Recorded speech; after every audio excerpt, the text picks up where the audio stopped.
Hi, and welcome to our Sacred Journeys. My name is Reverend Donna, and I am looking forward to our message this week. I am talking about the second half of the movie Frozen, and my talk title today is Revealing Truth. And in this movie, I really feel that that is the epitome of what the movie's about. It's about revealing the truth of who we are. It's about going beyond all of the layers that we might have of protection, of safety, of fears, and working through all of those to really reveal the wholeness, the truth of who we are.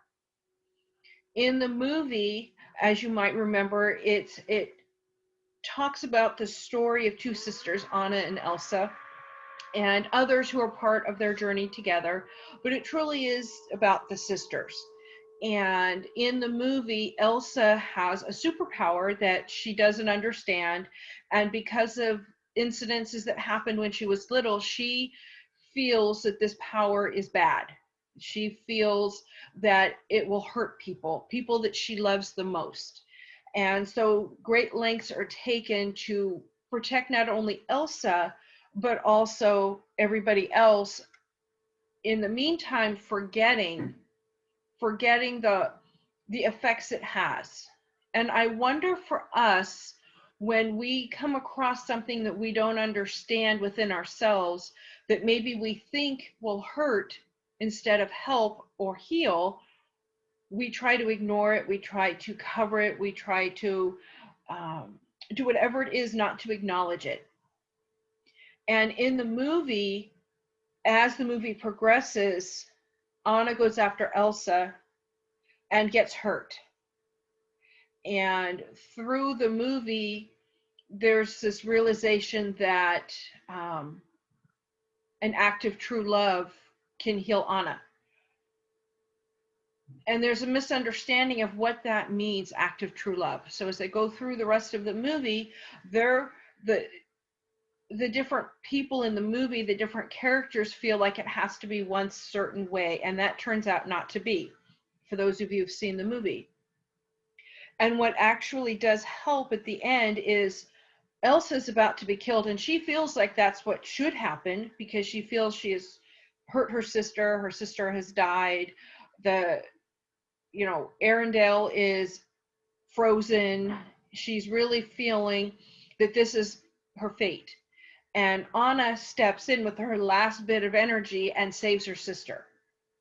And throughout the movie, as many of us know, there's a very famous song called Let It Go. And throughout the whole movie, as these different scenes are being acted out, you can't help but think about that key song, Let It Go, throughout it.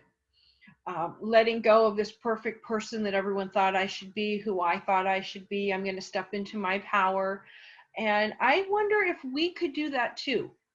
Step into our own power, reveal our own truth, be fearless in a way to acknowledge who we are. And while I think that spark, that fear in Elsa was the ice, I think for some of us, what scares us, I can speak for myself here, is that divine spark that's within me and the power that entails and comes with it. There's a lot of responsibility in stepping into your own power.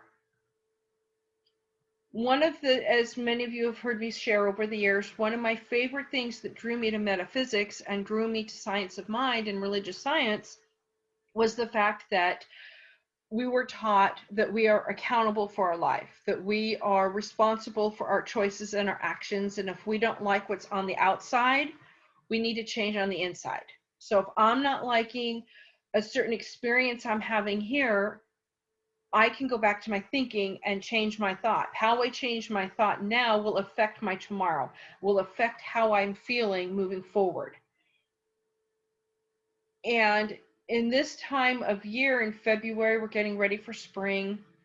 We still have some contemplation time, some time for reflection before the newness of spring comes about. So I'm wondering what it is that we want to let go. What is it that we are willing to let go of in order to reveal the truth of who we are? just like Elsa and Anna's truth were revealed in the movie, and the different people in Arendelle were no longer afraid of Elsa's powers,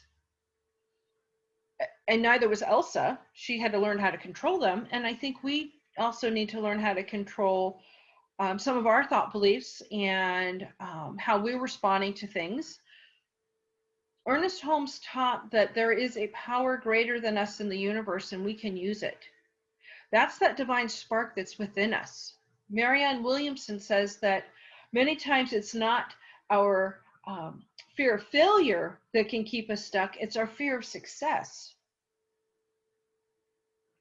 And I really want to think about that. There's that opportunity to shift and change and step into a greater yet to be. Earlier today, I saw a meme, and it was a caterpillar and a butterfly at a table. And caterpillar was sitting there, and the butterfly had something to drink. And the caterpillar was saying to the butterfly, "My, you've changed." And the butterfly says, "Well, yes, we're supposed to." Just like that caterpillar becomes the graceful butterfly, how is it that we can evolve and shift? How can we step into those characters of Anna and Elsa, both realizing they have inner strength to get through things in life separately and together? Same as for us. As many of you know, I do strongly identify with the movie, and it's because I feel there's a lot of spiritual overtones that are positive, life affirming, revealing of truth, and encouraging. So I'm going to invite us to take some time in this next week to really focus on what it is that you want to reveal in your own life. Just one thing. You don't have to pick a whole lot of things or a smorgasbord. One thing that you want to reveal in your life, whether it's more love, more prosperity, more joy, to see the beauty in life, maybe look through a more positive lens than a negative lens when we're looking at our outside world and what's happening in our world, because for many of us, it's overwhelming. Maybe there's something you can pick up and read or listen to, a podcast, an audiobook, an affirmation, whatever it might be.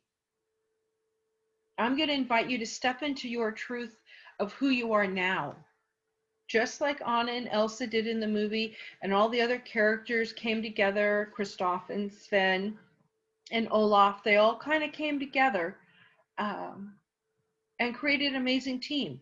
I'm wondering who your team is, who my team is, because we all have people in our lives that want to support us, want to be there for us, want to love us, want to reflect back to us that light and that love that we are, or the peace that we are. As I close in prayer, I want to say thank you for listening today. May you have a blessed week. Next week, I'll be talking on Frozen 2 for the next 2 weeks.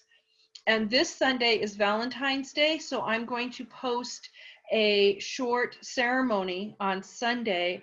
It's a ceremony not necessarily recommitting to your partner, but how do we recommit to our higher power? How do we recommit to God and to ourselves?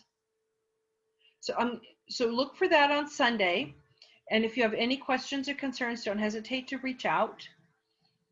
And as I turn within in prayer, I say thank you. Thank you, thank you, thank you, as I absolutely know there's a higher idea unfolding. Absolutely grateful to know that God is all there is. Absolutely grateful to know that I am one in God. And that as I recognize this truth, I absolutely know there's a higher idea unfolding. That as I let it go, as I let that which no longer serves me go, just invite it back into the nothingness from which it came, I'm anchored in that deep, deep, steep knowing that God is all there is. As I recognize and know there's grace that guides and directs me, that there is that essence of light, of love, of peace, of beauty, of joy that reflects itself from me out into the world and out into the world back to me. Grateful for this time. I release my word into the law with a heart full of gratitude. I let it go, and so it is. Have a fabulous week, everybody.